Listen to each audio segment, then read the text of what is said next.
Assalamualaikum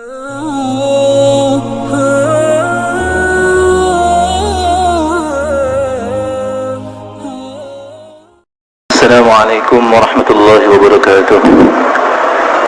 Beliau menyampaikan bahwasanya kerja dakwah adalah kerja yang sangat agung, kerja yang terpenting, kerja yang sangat penting yang Allah Subhanahu wa taala berikan kepada kita.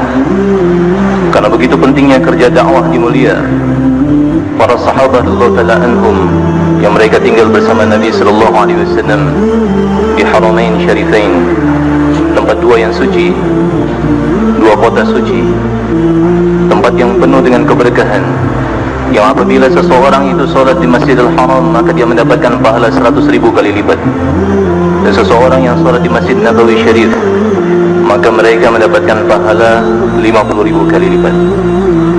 Tetapi walaupun sedemikian rupa keutamaan dua tempat yang suci tersebut, maka begitu agungnya kerja dakwah, maka Nabi sallallahu alaihi wasallam tetap mentarghib para sahabat radhiyallahu taala anhum untuk selalu memperjuangkan agama Allah pergi ke seluruh penjuru dunia.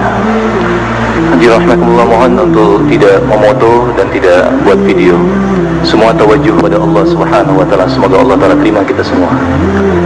Hadirin rahmatullah, beliau sampaikan begitu besarnya dan utamanya keluar jalan Allah Subhanahu wa taala, sehingga satu saat para sahabat radhiyallahu taala anhum di hadapan Nabi sallallahu alaihi wasallam, di antara mereka mengusulkan bahwasanya keberangkatan kita tundakan saja ya Rasulullah SAW, karena malam sudah larut, dan bagaimana kalau kita berangkatkan besok pagi dan kita akan bisa berangkat besok. Maka dirahmatullah, Nabi sallallahu alaihi wasallam bersabda kepada para sahabat, apakah kalian tidak mau bahwa malam hari kita berada di dalam taman-taman surganya Allah Subhanahu wa taala? Maknanya Nabi sallallahu alaihi wasallam memberikan semangat para sahabat radhiyallahu taala anhum, memberikan targhib kepada para sahabat tentang pentingnya menyegerakan keluarnya Allah Subhanahu wa taala dan keagungan usaha agama.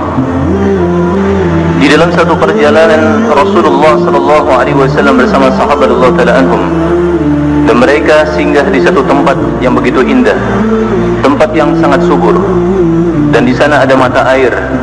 Airnya sejuk dan sangat nikmat untuk dinikmati. Kemudian ada satu orang sahabat Nabi radhiyallahu taala anhu berpikir dan terlintas dalam benaknya bahwasanya begitu indah tempat ini untuk melalui kehidupan di sana agar bisa beribadah kepada Allah SWT sampai seumur hidupnya. Dan satu kebiasaan para sahabat radhiyallahu taala anhum untuk melaksanakan sesuatu, maka mereka akan selalu bertanya kepada Nabi sallallahu alaihi wasallam supaya apa yang mereka laksanakan sesuai dengan kehendak Allah dan Rasulnya.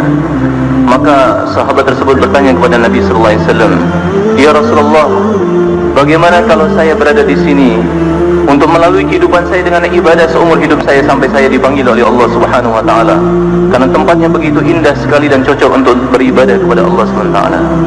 Maka dirahmatkumullah, kemudian Nabi sallallahu alaihi wasallam menjawab dan mentarghib sahabat tersebut tentang keutamaan memperjuangkan agama Allah taala. Seseorang yang berdiri sesaat di jalan Allah Subhanahu wa taala lebih baik daripada beribadah selama 70 tahun berada di ketempatan. Hadirin rahmatullah, Sayyidina Abdullah bin Rawaha radhiyallahu taala anhu satu saat ketika dihantarkan Nabi sallallahu alaihi wasallam untuk memperjuangkan agama bersama sahabat yang lain, maka di benak Abdullah bin Rawaha radhiyallahu taala anhu ingin salat di belakang seseorang yang terbaik di antara hamba-hamba Allah, itu kekasih Allah Rasulullah sallallahu alaihi wasallam, dan melaksanakan salat Jumat di tempat yang sangat mulia. Maka dirahmatullah di belakang seseorang yang terbaik, maka Abdullah bin Rawaha radhiyallahu taala anhu menunda keberangkatan beliau karena beliau memiliki kehebatan dalam kecepatan menunggangi kuda. Kemudian ketika selesai salat Jumat sedangkan rombongan sudah berangkat selain beliau, maka Nabi sallallahu alaihi wasallam ketika mendapati Sayyidina Abdullah bin Rawaha radhiyallahu taala anhu, wahai Abdullah bin Rawaha, engkau masih di sini sedangkan pasukan rombongan telah berangkat dan engkau masih di sini. Wahai Rasulullah, sesungguhnya aku menginginkan untuk salat Jumat bersamamu di tempat yang sangat mulia. Aku ingin di belakangmu dalam salat Jumat ini. Maka dirahmatullah, Rasulullah sallallahu alaihi wasallam memberikan targhib, wahai Abdullah bin Rawaha, ketahuilah tertinggalnya engkau dari rombongan tersebut walaupun mereka berangkat di pagi hari dan engkau memiliki kecepatan untuk bisa berangkat menyusul mereka, sesungguhnya engkau telah tertinggal dari mereka, dan jarak jauhnya antara engkau dengan mereka adalah sejauh masyrik dan maghrib, sejauh timur dan barat. इस काम में दोस्तों ये सिखाया जा रहा है कि भाई अल्लाह के रास्ते में खरूज जो है ना ये सबसे मुकद्दम है. Yang diajarkan dalam kerja nubuah ini adi mulia, khuruj, keluarnya Allah Subhanahu wa taala adalah perkara yang paling didepankan. Dirahmatullah, pada waktu Nabi sallallahu alaihi wasallam mendekati wafatnya dalam kondisi yang sudah sangat lemah sekali, maka pada waktu itu dirahmatullah Nabi sallallahu alaihi wasallam menghantarkan rombongan Usama bin Zaid radhiyallahu taala anhu. Dan ketika rombongan Usama bin Zaid radhiyallahu taala anhu di dekat luar kota Madinah, maka di benak Usama bin Zaid radhiyallahu taala anhu terlintas bahwasanya Nabi sallallahu alaihi wasallam sudah sangat lemah dan khawatir bahwa Nabi sallallahu alaihi wasallam akan meninggal dunia, dan bagaimana tidak mendapati Nabi sallallahu alaihi wasallam terakhir kalinya. Maka hadirin rahimakumullah, apa yang terjadi ternyata betul bahwa Nabi sallallahu alaihi wasallam telah meninggal dunia. Maka mereka bermusyawarah mulia. Di antara ungkapan yang diucapkan oleh sebagian sahabat radhiyallahu taala anhum, termasuk Sayyidina Umar Al-Faruq radhiyallahu taala anhu, bahwasanya di Madinah Al-Munawwarah dengan meninggalnya Nabi sallallahu alaihi wasallam, maka musuh akan menguasai Madinah dan akan mengepung Madinah dan akan menyerang Madinah. Maka kita masih tinggal di Madinah. Tetapi hadirin rahimakumullah, apa yang terjadi? Sayyidina Abu Bakar radhiyallahu taala anhu, Allah taala tegarkan hatinya, Allah teguhkan hatinya, sehingga beliau mengatakan bahwasanya bagaimana mungkin kita menghentikan, menghalangi keberangkatan rombongan yang telah diputuskan oleh Nabi sallallahu alaihi wasallam untuk berangkat. Maka tidak mungkin bagi kita untuk menghentikan rombongan yang telah dihantarkan oleh Nabi sallallahu alaihi wasallam. Maka berangkatkan lagi rombongan tersebut. Kemudian hadirin rahimakumullah, setelah itu di antara para sahabat radhiyallahu taala anhum ada yang mengusulkan bahwasanya rombongan Usama bin Zaid yang dipimpin oleh Usama bin Zaid radhiyallahu anhu, beliau masih muda belia dan bukan orang yang termasuk awal di kalangan orang-orang yang masuk ke dalam Islam. Kenapa kita tidak gantikan saja dengan yang lebih lama, yang lebih tua lagi? Maka dirahmatullah, Nabi sallallahu alaihi wasallam pada waktu itu telah memberikan wasiat untuk memberangkatkan rombongan tersebut yang dipimpin oleh Usama bin Zaid.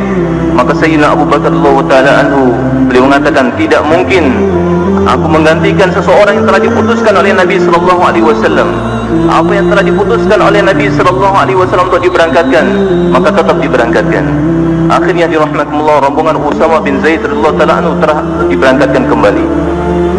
Dan hadirin rahmatullah, ketika pelaksanaan salat zuhur, asar, maghrib dan isya, maka biasanya ada mata-mata yang melihat bagaimana keadaan kaum muslimin pada waktu itu.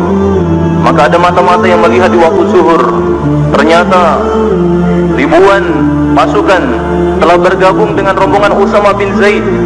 Dan kemudian di waktu asar, mereka melihat dengan mata kepala mereka bahwa ribuan lagi yang bergabung dengan rombongan Usama bin Zaid.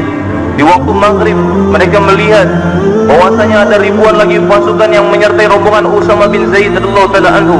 Dan kemudian di waktu isya, mereka melihat lagi ada ribuan rombongan yang bergabung dengan rombongan Usama bin Zaid. Maka akhirnya mata-mata tersebut mengatakan, kalau begitu banyak rombongan ribuan telah bergabung dengan rombongan Usama bin Zaid, berapa banyak mereka orang-orang Islam yang ada di Madinah untuk menjaga Madinah? Maka mereka mengundurkan niat mereka untuk mengepung kota Madinah. Kenapa hadirin rahimakumullah? Karena mereka mengedepankan apa yang dikedepankan oleh Nabi sallallahu alaihi wasallam, itu menghantarkan rombongan untuk memperjuangkan agama Allah, mendakwahkan agama. Maka dalam keyakinan kita dimulia, dalam buat kerja dakwah ini dimulia, apapun keadaannya, bagaimanapun keadaannya, keadaan sulit bagaimanapun juga, maka kita tetap kedepankan untuk diberangkatkan rombongan untuk memperjuangkan agama Allah. Karena semua halat, semua keadaan dalam genggaman Allah Subhanahu wa taala. Dan apabila kita laksanakan apa yang diperintahkan oleh Allah dan Rasulnya, maka Allah Subhanahu wa taala akan selesaikan keadaan menjadi keadaan yang baik, dan Allah taala akan tolong kita semua. Beliau katakan dalam mengikuti Nabi sallallahu alaihi wasallam untuk buat kerja Anbiya alaihi wasallam dan kerja Rasulullah sallallahu alaihi wasallam, maka ittiba kita mengikuti Nabi sallallahu alaihi wasallam itu adalah secara sempurna. bukan hanya separuh-separuh. Karena natijah yang kita akan dapatkan adalah tidak sempurna apabila kita tidak ittiba Nabi sallallahu alaihi wasallam secara sempurna. Dan ittiba kepada Nabi sallallahu alaihi wasallam, beliau katakan mengikuti Nabi sallallahu alaihi wasallam zahir dan batin. Bagaimana zahir Nabi sallallahu alaihi wasallam dan kemudian bagaimana batin Nabi sallallahu alaihi wasallam. Zahir Nabi sallallahu alaihi wasallam seperti ta'lim, bagaimana kita ta'lim, kemudian bagaimana kita jaulah, kita ikut Nabi sallallahu alaihi wasallam. Tetapi bukan hanya zahir hadi mulia, tetapi batin, kerisauan kita, kepedihan hati kita, kegundahan hati kita, kesedihan kita, fikir kita, keadaan hati kita, sebagaimana kerisauan Sayyidina Rasulullah sallallahu alaihi wasallam.